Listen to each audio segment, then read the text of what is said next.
காண C Joseph Vijay எனும் நான்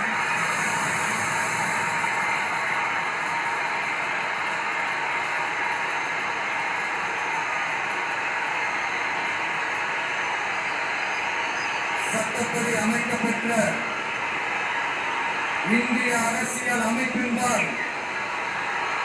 உண்மையான நம்பிக்கையும் மாறா பற்றும் கொண்டிருப்பேன் என்றும் இந்திய நாட்டின்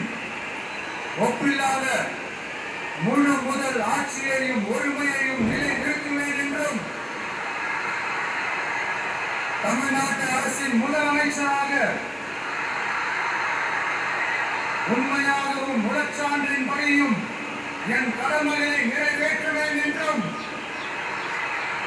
அரசியல் அமைப்பிற்கும் சட்டத்திற்கும் இணங்க அச்சமும் ஒருதலை சார்பும் இன்றி விருப்பு வெறுப்பை விலக்கி பலதரப்பட்ட மக்கள் அனைவருக்கும் நேர்மையானதை செய்வேன் என்றும் ஆண்டவன் மீது